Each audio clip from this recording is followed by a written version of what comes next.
Pourquoi passer à un véhicule de collection? Un véhicule de plus de 30 ans donc, et qu'est-ce que je pense de l'avenir de ces véhicules?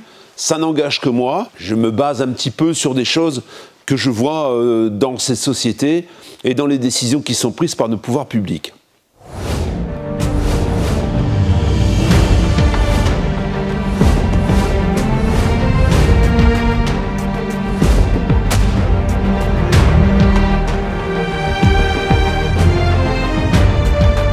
Inconvénients, mais il y a également des avantages. Au niveau des avantages, c'est que par exemple pour un véhicule VL de plus de 30 ans, en passant bien sûr sur une carte grise collection apposée sur la carte grise, aujourd'hui il n'y a plus d'interdiction. En fait, l'usage d'un véhicule de collection, tu peux le faire tous les jours, sans bien sûr te rendre au travail tous les jours, parce que là, il y a quelques règles. À partir du moment où tu ne fais pas de transport, pour les camions par exemple, et que tu ne vas pas te rendre au travail, que tu n'utilises pas pour ton... Par exemple, si tu es médecin libéral, infirmier, et puis que tu fais tes tournées en véhicule de collection, ça ne marchera pas en fait. Il y a déjà les assurances qui ne fonctionneront pas. D'un point de vue réglementaire, c'est pas autorisé.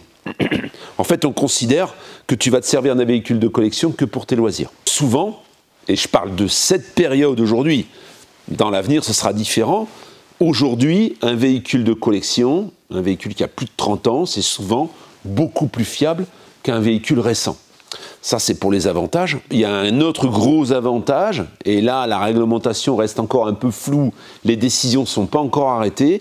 Au niveau des ZFE, il semblerait qu'avec un véhicule de collection, tu puisses rentrer dans les ZFE. Automatiquement, on te donnerait une vignette quand tu la demandes, si sur la carte grise du véhicule, c'est écrit véhicule de collection. Alors, il y a des bruits qui courent, qui se disent que oui, mais pas les jours de grande pollution, voilà. Il y aura certainement une contrepartie à tout ça.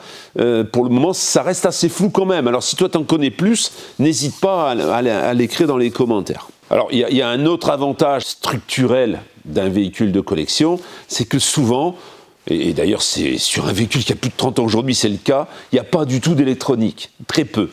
Ce qui fait que c'est très facile à gérer. En cas de panne, tu peux te dépanner assez facilement. Si tu as quelques connaissances en mécanique, c'est beaucoup plus simple qu'un véhicule récent. Et Dieu sait qu'aujourd'hui, j'ai beaucoup de témoignages de gens qui achètent des véhicules qui sont équipés de l'AD Blue et qui c'est une véritable catastrophe. Même chez Fiat. Fiat est arrivé à l'AD Blue très tard et malheureusement, ils ont peut-être beaucoup plus de problèmes aujourd'hui que d'autres marques. Pour les inconvénients, il y a une attention particulière surtout au moment où tu l'achètes, il y a une attention particulière à porter sur les organes mécaniques, châssis, etc., afin de percevoir éventuellement les dommages irréversibles sur des véhicules comme ça, ou qui réclament une restauration qui dépasserait la valeur quelquefois du véhicule. Si tu as les soubassements, les châssis, etc., qui sont pourris, souvent par exemple, en parlant du camping-car, sur un châssis Fiat par exemple, il y a une génération de châssis Fiat où tu avais les ailes avec les longerons qui pourrissaient, et là c'est irréversible. Il faut faire très attention au moment où tu les achètes, et il y a peu d'élus en fait, il y a peu de véhicules qui en valent vraiment la peine, malheureusement. Tout véhicule de plus de 30 ans ne peut pas passer collection, surtout par rapport à l'état. Et on va le voir ensuite, en suivant, ça va être de plus en plus vrai pour les véhicules qui sont plus récents. Et ça viendra consolider ce que je vais te dire ensuite. L'autre inconvénient, c'est qu'on n'a pas la modernité d'un véhicule récent. Ça veut dire que tu n'auras pas la clim la plupart du temps dans le véhicule. La conduite ne sera pas la même. Je ne vais pas dire qu'on aura moins de confort. Si tu remontes dans une vieille voiture aujourd'hui, tu te rends compte tout de suite que les assistances ne sont pas les mêmes, la facilité à conduire n'est pas la même, la direction n'est pas la même, le freinage n'est pas le même. On a tout un tas de paramètres différents sur un véhicule de collection. Et là, il faut se replonger dans le passé pour pouvoir rouler avec un véhicule comme celui-là. Alors, on s'accommode assez vite de ces petits problèmes, mais il y a des gens qui ne veulent pas faire de compromis au confort. Et je les comprends. Alors le gros débat, c'est pas vraiment un débat. Aujourd'hui, il y a tout un tas de personnes qui se jettent sur les véhicules de collection parce qu'ils roulent en ville et ils veulent pouvoir continuer à rouler en ville. Donc il y a quand même une demande qui est supérieure à ce qu'on pouvait avoir il y a quelques mois en arrière. Il est clair qu'il y a un manque, il va y avoir un manque assez rapide et beaucoup plus rapide que dans le camping-car, je pense, parce que le parc de véhicules historiques, de collection ou de véhicules qui pourraient passer passer éventuellement en collection, il n'est pas extensible. Hein. Et c'est là un petit peu l'atout du véhicule de collection, c'est que les places sont rares. Les places sont peu nombreuses. Si tu décides là à acheter un véhicule de collection aujourd'hui, déjà il faut certaines connaissances parce que il est clair que il y a quand même pas mal de paramètres à gérer sur un véhicule de collection. Au moment de l'achat, il faut bien vérifier le véhicule. Si tu vas t'acheter, par exemple, pour citer l'automobile, une DS aujourd'hui, ben, il y a souvent toute la partie sur la custode arrière qui est pourrie, tu as souvent le fond de malle qui est pourri, il y a tout un tas de choses comme ça qui peut être camouflé, et souvent, quand tu achètes un véhicule, il n'est pas en carte grise collection, un véhicule de plus de 30 ans, la plupart du temps. Alors, tu peux l'avoir en carte grise de collection, mais la plupart du temps, quand tu l'achètes, bah, c'est toi qui fais la démarche. Et au moment où tu passes le contrôle technique, bah oui, il faut que le véhicule soit en état. Hein, et c'est là d'ailleurs que le contrôle technique joue son rôle, c'est qu'il ne laisse pas passer des véhicules en collection dans n'importe quel état. Hein. Ça, il faut le réaliser. Il y a quand même un examen de passage obligatoire, et que cet examen de passage, s'il ne passe pas, ton véhicule, il est bon pour la destruction, on va dire ce qui est. Hein. Et ça, c'est aujourd'hui un camping-car, ben, autant tu en produis, autant il en roule. Hein. Si tout le monde décidait d'acheter un camping-car, ben, tout le monde roulait en camping-car et il y en aurait plein les rues. Ce n'est pas le cas d'un véhicule de collection. Voilà, ça c'est déjà rassurant. En même temps, c'est un peu défavorable à ceux qui veulent y passer parce qu'il n'y en a pas beaucoup. Mais pour la pérennité du truc, c'est plutôt sympa. Pourquoi le gouvernement a assoupli les règles pour les véhicules de collection? Ben c'est justement pour ça. C'est qu'ils considèrent que déjà, de rouler dans un véhicule de collection, aujourd'hui, un véhicule qui a 30 ans, c'est pas aussi simple que de rouler avec un véhicule actuel. Ça veut dire que, bah oui, il y a quelques contraintes, ça consomme un peu plus, et oui, et c'est pas des véhicules aussi confortables pour parcourir des grandes distances, etc. Donc, en plus, on considère que le parc est quand même réduit, il n'y a pas grand-chose. En proportion de ce qui roule, c'est vrai que c'est très très faible. Donc on se dit que la pollution que ça va générer, elle est quand même minime par rapport aux gens qui vont travailler tous les jours avec la voiture actuelle, en fait. Hein. Donc déjà pour ça, on a une certaine sécurité par rapport à ça. Il y a les véhicules de collection qu'on connaît qui ont des tarifs relativement modestes, encore que aujourd'hui tu vas t'acheter une 205 GTI, elle te coûte plus cher qu'une voiture neuve chez Renault. Hein, des voitures d'entrée de gamme, elles vont te coûter moins cher qu'une 205 GTI, par exemple, hein, pour citer l'automobile. Hein. Mais il y a également des sommets au niveau des prix. Hein. Et les véhicules qui coûtent très cher sont destinés aux gens qui gagnent beaucoup d'argent. Les gens qui gagnent beaucoup d'argent, ils n'achètent pas un véhicule, alors il y en a la plupart le stock et puis ils font de la plus-value ou font un placement dessus, mais il y en a certains qui veulent pouvoir rouler avec de temps en temps, traverser Paris par exemple, avec un véhicule de collection. Ces gens-là, souvent, ont des voitures également, des Lamborghini ou tu vois, des bagnoles qui coûtent vraiment, quelquefois, 400 ou 500 000 balles. Pour ces gens-là, il y a des règles particulières. Et là, tu peux le contrôler aujourd'hui. Par exemple, les voitures comme celle que je viens de citer, une Ferrari qui est produite à moins de 1000 exemplaires, ben, peut rouler, en fait. Peut faire du bruit, peut polluer, tu vois. Il y a des règles particulières. Alors, il y a des échéances, mais des échéances qui sont plus éloignées que pour nous, en fait. Donc, il y a quand même, on peut considérer qu'il y a quand même un niveau, je dirais, où on s'autorise des choses. Hein. Et le véhicule de collection, dans la partie, justement, très élevé au niveau du prix, bénéficie globalement des mêmes règles. Hein, et c'est un peu d'ailleurs, je pense que c'est un peu pour ça qu'il y a des règles particulières. Hein, que c'est un patrimoine et que ce patrimoine est souvent détenu par les gens qui détiennent les richesses en France, hein, la plupart du temps, et ailleurs d'ailleurs. Hein.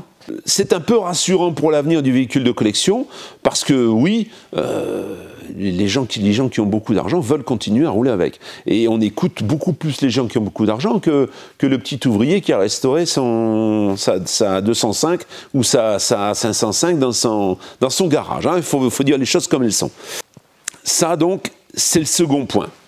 Alors, on peut s'inquiéter ensuite du devenir. Parce que au plus on avance, au plus il y a de véhicules qui rentrent dans la possibilité de passer en collection. Donc aujourd'hui, c'est les véhicules d'avant 93. Mais dans 10 ans, ce sera les véhicules d'avant 2003. Et alors là, on est obligé de réfléchir à des véhicules qui aujourd'hui, un véhicule de 2003, tu t'achètes par exemple une BMW 740 de 2003, c'est une bonne bagnole, quoi. Hein. C'est une voiture avec laquelle tu peux rouler, quoi. Tu peux faire des kilomètres, tu es confortable, c'est une bonne bagnole, on va dire. Alors, je pense... Et je ne pense pas me tromper, et tu me diras, pour certains qui connaissent, si je me trompe ou non, une BMW de 2003, elle est bourrée d'électronique, aujourd'hui. Alors c'est un haut de gamme. C'est vrai qu'après, si tu tapes dans les gammes plus basses, tu prends une 320, ou, pour rester chez BM, ou tu prends une 190, ou une classe C même, parce que je pense qu'en 2003, on commence à les trouver, il y a beaucoup moins d'électronique. Par contre, il y a eu beaucoup de problèmes sur ces voitures, beaucoup de problèmes de fiabilité par rapport au système anti-pollution qui commence à voir le jour sur ces voitures. Donc, il y a peu de chances qu'il y ait beaucoup de cette production qui puisse passer le cap de la collection. Je pense que déjà là, la probabilité, alors c'est vrai qu'au niveau de la rouille, on est beaucoup moins touché parce que là il y avait des traitements anti-corrosion beaucoup plus performants, mais par contre au niveau de l'électronique, il y aura peu de personnes qui pourront gérer les problèmes, si problème il y avait. Hein. J'ai suivi une vidéo la dernière fois, il n'y a pas longtemps, là, il y a quelques jours, d'une personne qui remettait en route une 740 biturbo, diesel, qui est restée 15 ans, donc à l'abri. Alors, l'état neuf, parce qu'elle avait 60 000 km, c'est un monsieur qui est décédé, et puis certainement que sa famille a décidé de se débarrasser de la voiture, de la vendre, et ils sont venus la redémarrer. Rien que la pompe à essence qu'ils ont changée, c'était 450 balles. Et là, on est chez BMW. C'est-à-dire que BMW, les pièces... Ça dure quand même relativement longtemps. En plus, ces grandes marques ont des pôles spéciaux pour les véhicules anciens, et du coup, on arrive plus ou moins toujours à avoir de la pièce. Mais par contre, les prix, c'est complètement déconnant. Hein. Et ensuite, quand tu as un problème d'électronique, de gestion électronique sur une bagnole comme ça, je prends l'exemple par exemple d'une 605 où ils ont eu énormément de problèmes de connexion parce que les connexions étaient en argent et du coup il y a eu plein de problèmes d'électronique sur les Peugeot de ces années-là, les Citroën, les XM, etc. Il y a eu des modèles vraiment où il y a eu de gros soucis. Aujourd'hui une XM, rien qu'aujourd'hui, regarde un peu ce que tu vois. Est-ce que tu en vois beaucoup? Est-ce que tu en croises beaucoup des XM sur la route? Ben non. Parce que, en fait, il y a eu énormément d'XM qui, de toute façon, sont partis à la casse. Il y a eu beaucoup de problèmes de fiabilité. Pas seulement, même rarement au niveau mécanique, mais souvent au niveau des périphériques. Et c'est pour ça que la quantité de véhicules probable qui pourrait passer en collection à partir de 2000, ça va se casser la gueule. Et alors, si on parle de 2010, là, on est carrément à néant. Là, ça veut dire que là, on rentre dans l'ère de la voiture jetable. Et aujourd'hui, je vois pas bien une Laguna, par exemple, de ces années-là, ou une Mégane, ou autre, passer en collection. Dans 30 ans, une voiture comme ça qui a 30 ans, la plupart du temps, oui, elle a été écrasée. En plus, le gouvernement met en place des aides et des primes à la casse. Ça veut dire que là, on va certainement encore... je pense d'ailleurs que ça doit peut-être encore exister, je ne me suis pas bien renseigné, mais... On veut faire passer les gens à l'électrique, donc forcément des primes à la casse, il va y en avoir. C'est obligatoire. Hein. Ils veulent épurer, nettoyer le parc. Il y a pas mal de bagnoles pour des petits problèmes qui vont partir chez un concessionnaire qui va la reprendre et puis qui va la foutre directement à la destruction. Voilà. Donc tout ça fait qu'un véhicule aujourd'hui, qui a plus de 30 ans, a quand même, je pense, un bon avenir devant lui, parce que ça va rester des exceptions. C'est mon avis. Alors, j'ai pas parlé du poids lourd, mais en passant en poids lourd, par exemple, le poids lourd que moi j'achète, qui va passer en collection, il n'y a plus de contrôle technique. Tu n'as plus de contrôle technique du tout. Ça veut dire que tu achètes ton véhicule, tu le passes au contrôle avant de passer à la FFVE, terminé. Et c'est pareil, tu n'as pas de restriction, tu peux même rouler le dimanche, tu vois. Donc tu as un énorme avantage à passer. Si tu veux faire un camion, alors attention, si tu veux faire un camion d'expédition, un camion pour voyager, ben oui, le véhicule de collection, ça présente une bonne alternative. Dans les conditions quand même, il y a quand même des conditions. Ça veut dire que tu ne peux pas acheter un camion grue, enlever la grue et foutre une cellule. Parce que là, au niveau de la législation, jusqu'à ce que tu te fasses arrêter ou que tu aies un problème, tu n'auras pas de problème. Il faut quand même un minimum. Alors, il y a des gens qui optent pour des camions avec plateau. Donc, souvent, c'est des camions militaires et souvent, c'est un plateau. À ce moment-là, ils peuvent transporter une charge non commerciale. Ça peut être une cellule. Et la plupart du temps, c'est ce qu'ils font. En fait, il faut que la cellule puisse se démonter très facilement et très rapidement. Donc ça impose quand même certaines contraintes. Et il y a certains camions qui sont comme le mien, une cellule habitable. D'ailleurs, il est passé en Allemagne, ça y est, il est immatriculé. Donc plaque H, plaque historique. Aujourd'hui, en plaque H en Allemagne, tu traverses Berlin avec le camion, par exemple, pour te donner une idée. Et cette cellule, en fait, au moment où il est passé à l'immatriculation, ils me l'ont mis en campeur historique. Donc campeur historique, ça sous-entend que cette cellule était habitable, elle est chauffée. En fait, le camion, au moment où il était conçu, avec cette cellule Kung, elle était prévue pour transporter quelquefois des soldats ou des personnes, mais elle était également prévue pour pouvoir dormir dedans. C'est pour ça qu'il y avait ce chauffage. Alors, il y en a qui l'ont. Ces camions ont quelquefois été utilisés pour faire des stations radio, des postes de commandement. Il y a eu tout un tas d'utilisations, mais en attendant, elle était habitable. Et c'est comme ça qu'il a été déclaré, et c'est comme ça qu'il a été immatriculé en Allemagne aujourd'hui. Voilà, ces deux cas particuliers, il est clair que si tu achètes un camion qui a un équipement qui est différent de la destination que tu vas lui donner, au moment où tu vas faire ton contrôle technique, avant d'obtenir ce fameux Graal FFVE, puis en plus tu as une carte grise au départ, au moment où tu achètes la carte grise, si c'est marqué dessus camion Ben, il passera au contrôle technique en camion Ben et tu auras ton certificat FFVE camion Ben. Alors un camion Ben, tu lui mets une cellule, tu vois, c'est un peu tendancieux. Donc voilà, de ce que je connais moi, et tu me diras dans les commentaires si tu es au courant, tu pourras témoigner. C'est pour ça que la plupart du temps, les gens qui équipent des camions pour l'expédition, ils prennent des camions avec des plateaux, parce que là, les plateaux, oui, tu peux poser une cellule dessus. Il ne faut pas qu'elle soit, boulonnée. Il ne faut pas que tu puisses. Enfin, il ne faut pas qu'elle soit boulonnée. Si, il faut qu'elle soit boulonnée, mais il faut que tu puisses tout enlever rapidement. Le mieux, c'est d'acheter camion plateau, camion porte-container. Alors, porte-container, t'as des twin slots et t'enlèves la cellule. Ou camion avec une cellule déjà. Tu vois? Et là, oui. Là, tu prends. Là, moi, au moment où je vais équiper mon camion, il est rentré en immatriculation en campeur historique. Ben voilà, il n'y a aucun problème. Je peux l'équiper comme je veux. Voilà. Ça, c'est les petits points sur lesquels il faut faire attention si tu achètes un camion dans le but d'en faire un camion d'expédition. Après, tu peux très bien passer la méthode classique.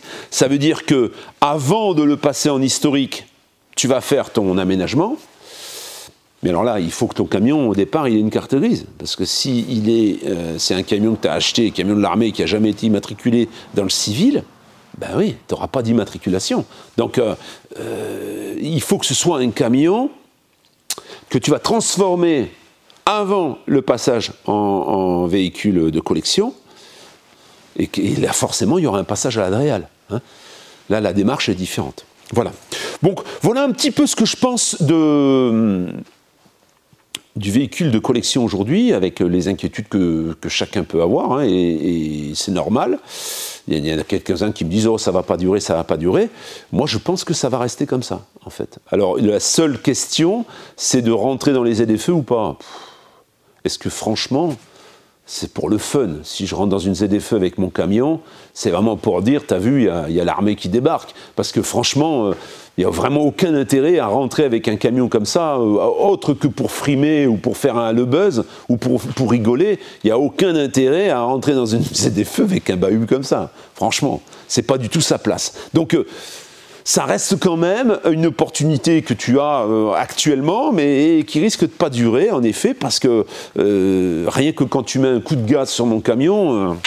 tu vois, t'en fumes un peu le trottoir. Hein. Donc, d'ailleurs, à ce propos, je vais certainement passer sur un échappement en hauteur.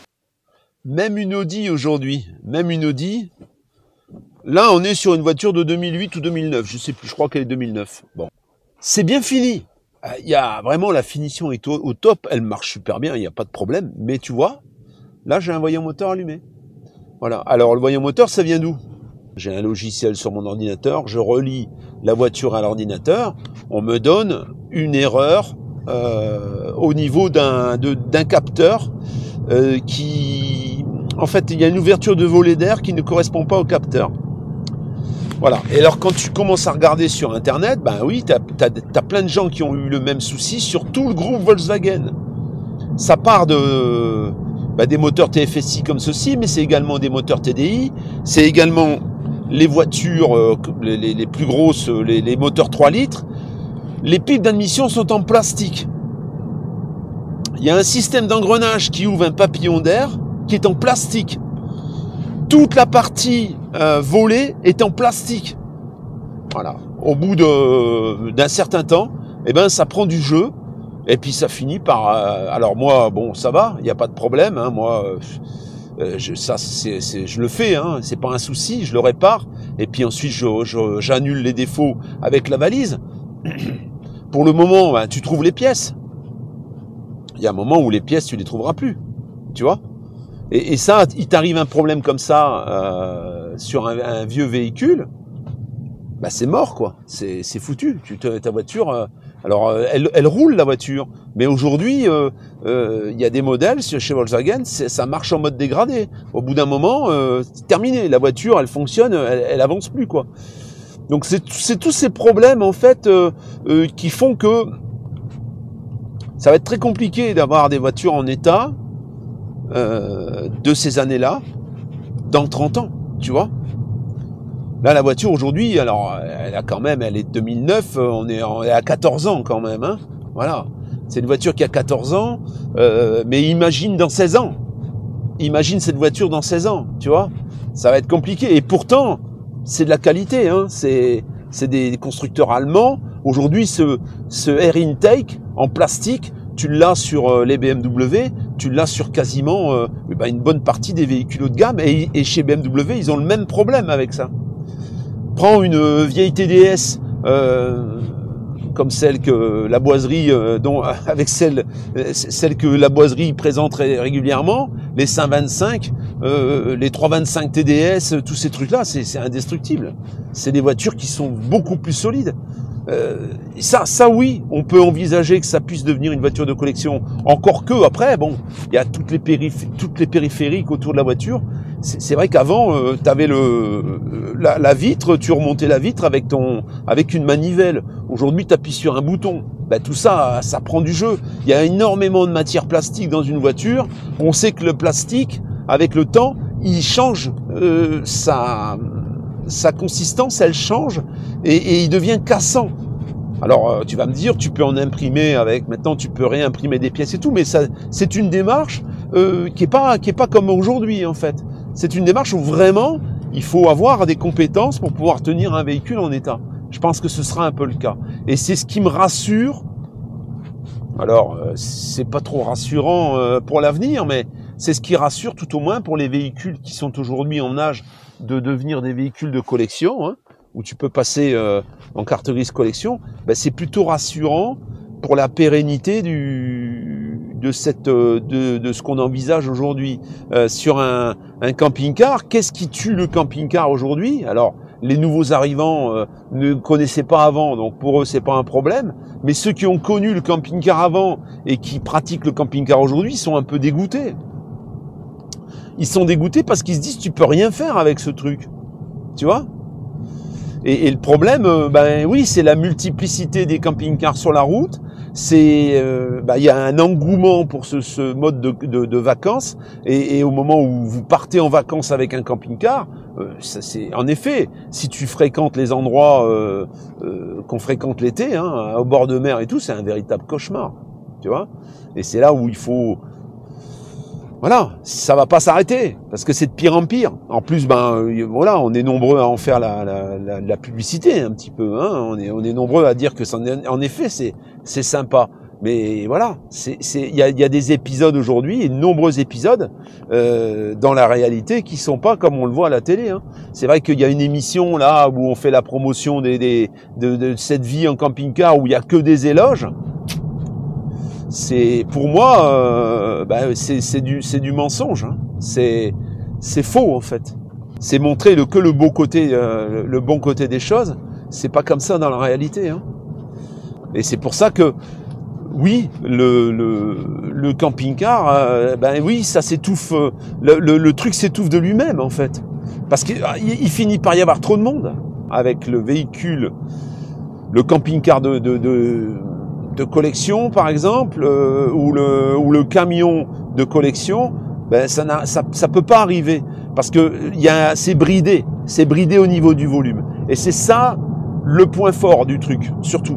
C'est d'ailleurs pour ça qu'aujourd'hui, les gens qui ont investi dans un combi, par exemple, un combi Volkswagen, aujourd'hui, un combi Volkswagen, on regarde un peu les prix, hein, c'est la folie. Et pourtant, c'est que de la tôle avec un moteur, qui est un peu archaïque. Regarde un peu ce que ça fait. Il y a aujourd'hui des valeurs sûres, hein, il y a vraiment des placements. Alors, bien sûr, ces placements, il faut les préserver et il faut y faire attention. Mais je pense que moi, si j'achète ce camion, ce camion me plaît, mais il n'y a pas que ça. Hein.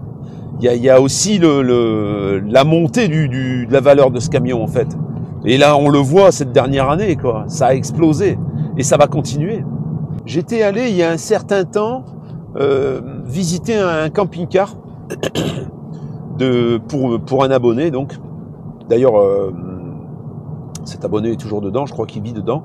Et lorsque on est allé là-bas, on a mangé avec le couple hein, qui vendait le camping-car. Ils étaient très sympas.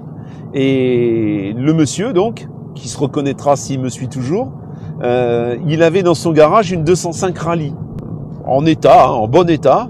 Et la réflexion qu'il m'a faite, j'ai dit la vache, un bel engin, quoi. C'est vrai que 205 Rallye, ça devient un peu plus rare parce que c'est les modèles à carburateur par rapport à une 205 GTI, par exemple. C'est un peu plus difficile à gérer, quoi. Mais bon, ça se répare, hein. C'est quand même relativement facile à réparer. Et il me disait, ça c'est ma retraite. Tu vois? Ça c'est ma retraite. Et il a pas tort, en fait. Parce qu'aujourd'hui, regarde la valeur d'une 205 Rallye. Et ça va encore exploser parce que c'est des modèles qui sont rares. Il y en a peu qui sont restés en état. Il y en a beaucoup qui ont fait des rallyes, justement, hein, comme son nom l'indique, qui ont été transformés. Et d'avoir une 205 Rallye aujourd'hui complètement d'origine, c'est un beau billet, quoi. Hein. Avec l'inflation en plus, oui, c'est un placement. Hein, si bien sûr il la casse pas dans un chemin hein, ou dans une petite route, oui, il a placé de l'argent. Et c'est vrai que s'il a, avant la retraite, il a encore 20 ou 25 ans ou 30 ans, je sais pas, hein, je me rappelle plus l'âge qu'il avait exactement, je crois il avait à peu près mon âge. Mais là aujourd'hui, oui, s'il prend sa retraite dans 10 ans, là, on va dire, la voiture, elle aura une sacrée valeur en fait. Hein.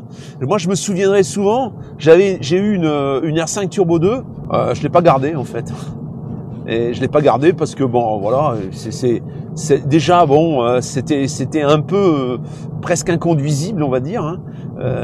Moi, je sortais d'une BMW, j'avais une BMW H35, donc une Arge pour ceux qui connaissent. Alors, je sais plus si vraiment ça se prononce comme ça, mais moi, je la prononçais comme ça.